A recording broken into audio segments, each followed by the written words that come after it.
mulheres conceituadas possuem feminilidade e prudência. Torna-se cada vez mais evidente a masculinização sendo praticada atualmente pelas mulheres, que em sua grande maioria perdem notoriamente sua feminilidade, delicadeza e sutileza, devido à grande influência deixada pelas tendências pertencentes às modas modernas, frequentes ataques feitos pelo mundo e a atual sociedade paganizada. Não resta dúvidas que a maçonaria conseguiu uma grande façanha dentro desse quesito, pois a imagem da mulher se encontra cada vez mais deformada, quase sem aspectos femininos, muitas vezes quase totalmente masculinizados, não muito diferente de uma rosa que tenha sido separada de suas pétalas, perdendo logicamente seu deslumbrante formato e tornando-se então irreconhecível e descaracterizada. Todos esses ataques resultou no trágico desaparecimento quase total da modéstia feminina. Dentre eles, houve o caso da introdução do uso da calça. Muitos provavelmente já ouviram a famosa especulação, que as mulheres não utilizavam calças, mas com a chegada da guerra, ficaram obrigadas a ocupar os postos de trabalho nas fábricas, o que foi uma questão de necessidade, não foi algo muito revolucionário. Levando em consideração esse argumento peculiar, a moda não teve absolutamente nenhum envolvimento com a introdução desta peça no guarda-roupa feminino, quase como se todas as mulheres da época houvessem pensado todas ao mesmo tempo que tivessem e usar as calças de seus próprios maridos para assim trabalharem com melhor desempenho. Criou-se a errônea impressão de que ninguém havia pensado no assunto antes, e apenas, somente depois que as mulheres foram para as fábricas, tenha sido a partir de então que as primeiras calças femininas foram lançadas no mercado. Mas a realidade é outra. Felizmente, alguns estudos sobre moda mostraram que a introdução da calça no guarda-roupa da mulher possui uma trajetória complexa, que remonta desde o século XIX. De fato, houveram alguns esforços bastante pontuais neste quesito, e se a mulher não usava ainda, digamos, uma calça desde há muito tempo, era porque as mentalidades ainda não estavam preparadas para isso. A calça se estabeleceu, é difícil precisar quando, como uma roupa de homem, e durante muito tempo seu uso esteve atrelado a alguma outra indumentária que ficava sobre as coxas. No caso do homem, porém, existe uma grande diferença no uso, pois a calça não é capaz de delinear suas regiões desonestas, enquanto no caso da mulher é precisamente o contrário que acontece, a peça encaixa-se perfeitamente nas regiões provocantes. A calça é igualmente aderente aos quadris e coxas, consideradas partes atraentes. Uma parte significativa das culturas orientais, por exemplo, em que se costuma dizer pretensamente que mulheres usam calças, como a cultura japonesa ou indiana, admitia o uso desta peça para as mulheres apenas por baixo de longas túnicas ou vestidos, de modo que grande parte da calça permanecia sempre na verdade oculta. Analisando a história da calça para mulheres na cultura ocidental, vemos que sua origem se encontra na cultura protestante que, por sua vez, buscava inspiração numa peça turca, em outras palavras, muçulmana. Impressionante é que geralmente, quando alguma mulher católica defende somente o uso de saias, é acusada de protestante ou de estar promovendo a burca. Na verdade, a história e a própria realidade confirmam que as responsáveis primordiais, as quais promoveram a calça, foram mulheres protestantes e feministas, da Inglaterra e dos Estados Unidos, que estavam propondo uma vestimenta de muçulmanas. Infelizmente, pessoas sem qualquer conhecimento saem repetindo difamações quando, na verdade, trata-se de mais uma manobra da Revolução para esconder a real origem das coisas. Agora seria bastante relevante uma abordagem deste assunto que tomasse como ponto de partida a mudança nas mentalidades e costumes, para assim se compreender melhor como a mulher ocidental, que passou quase 20 séculos sem usar calças, aderiu a esta peça, ao ponto da calça ocupar o lugar central no seu guarda-roupa nos dias atuais, tendo a pretensão de cumprir o desafio de se desenvolver uma compreensão, centralizando alguns aspectos relevantes sobre o assunto, sobretudo na década de 40. Com isto, privilegiando apenas o que interessa para a modéstia cristã. Uma dentre as perguntas que as mulheres costumam fazer quando são confrontadas com o assunto da calça e a modéstia seria: quando foi exatamente que as calças começaram a serem confeccionadas realmente para as mulheres? Movidas em direção a esse questionamento, devido a um terrível mito espalhado, cuja autoria não é possível determinar, mas que consiste basicamente no seguinte: Se alguns padres ou pessoas dignas rejeitavam calças para mulheres, nos anos 40, 50, 60, seria porque naquela época ainda não havia calças femininas, razão pela qual a mulher realmente ficava masculinizada, gerando a crítica dos sacerdotes.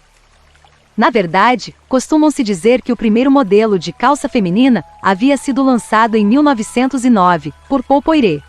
Antes disso, porém, por volta de 1890, já se tinha conhecimento de mulheres no campo que usavam calças para pedalar bicicletas.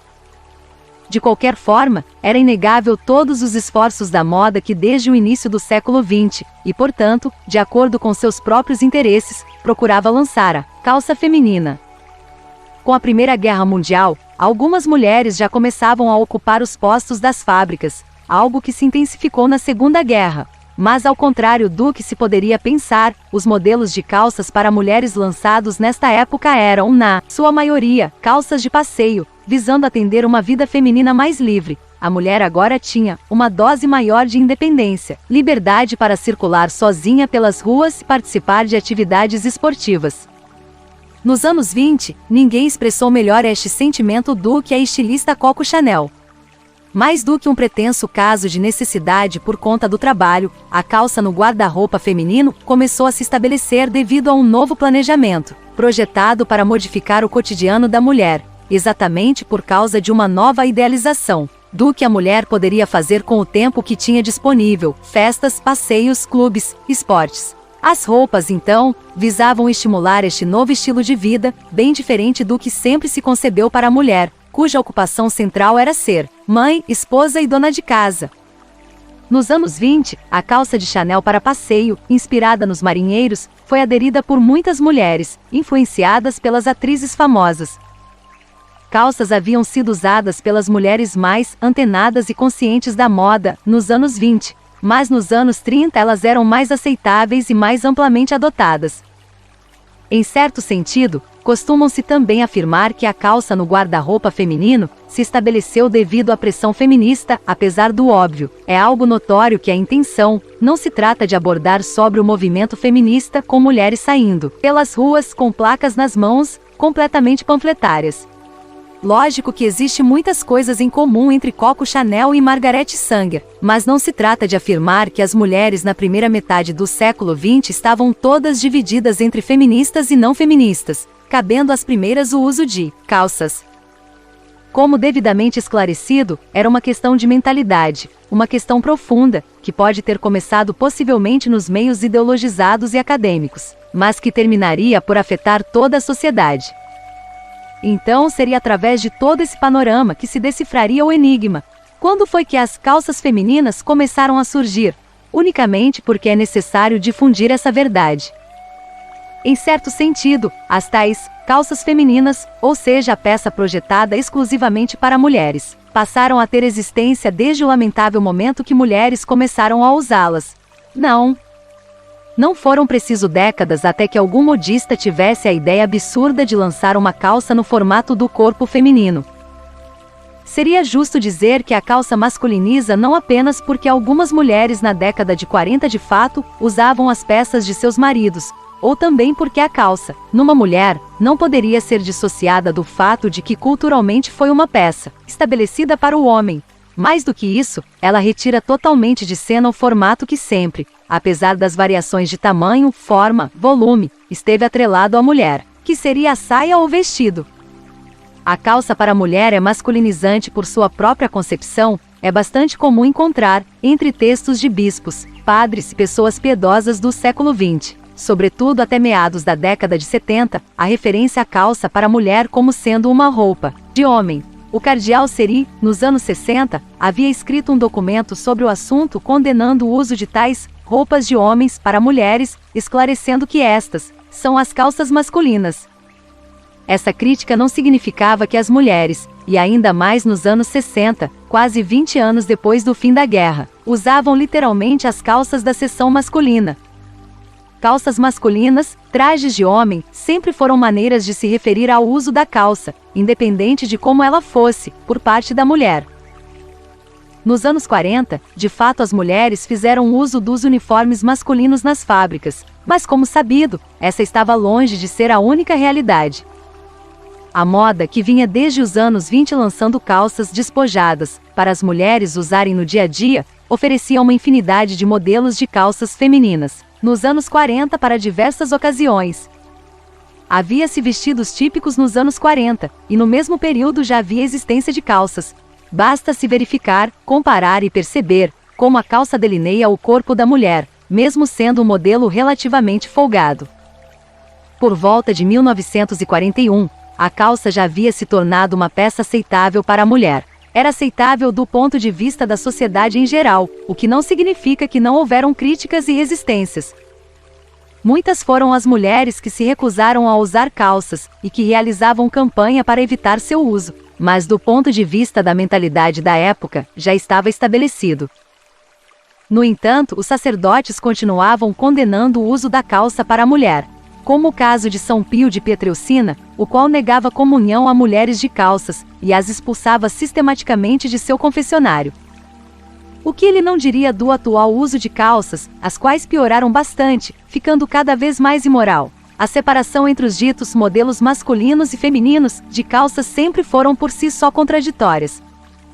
As pessoas costumam argumentar que os modelos de calças masculinas são rigorosamente distintos dos modelos femininos. Mas apenas observando os variados tipos disponíveis, já seria suficientemente para derrubar essa falsa hipótese, e reconhecer que se trata da mesma calça. Mas como não se trata do mesmo corpo, existem mudanças pouco significativas no que diz respeito ao ajuste à forma. Portanto, a mulher, uma vez informada, deveria rejeitar definitivamente essa peça totalmente agressiva à sua própria feminilidade, e substituir pelos belos vestidos e lindas saias decentes. Por fim, a moda, por sua vez, raiz desse mal, jamais deveria ser promovida como uma rainha, justamente o que ocorre, fazendo da mulher uma serva, exigindo que obedeça suas tendências. Embora seja a moda válida, e com isso consentida dentro de certas condições e precisas restrições, a mulher não deveria segui-la cegamente. Ao invés disso, deveria permitir apenas em ser governada pela Rainha do Universo, a Santíssima Virgem Maria. Legítimo modelo e exemplo para ser espelhado e seguido pelas mulheres, sempre modesta e prudente, sempre formosa, porém ponderada. Nenhuma mulher que faça o uso da lógica, certamente não conseguiria, ou sequer se atreveria, imaginar a Virgem Maria utilizando calças, não pelo fato que esse traje ainda não existia em sua época, mas pelo sólido fato que essa vestimenta sempre machucou gravemente a feminilidade e modéstia da mulher. Portanto, devidamente informada e instruída com relação à questão, deveriam as mulheres vestir-se, com uso cotidiano de prudência, temperança e moderação. Até porque não é nada errôneo ser elegante, desde que não tenha vaidade, zelando pela própria aparência, sobretudo pretensionando tornar-se de fato uma mulher, como indica o verdadeiro sentido do termo, porém não é nada correto, coerente, conveniente fazer isso, invadindo o vestuário masculino. Grupo Tradição Católica, fundado pelo apostolado Fora da Igreja Não Há Salvação, no ano de 2007.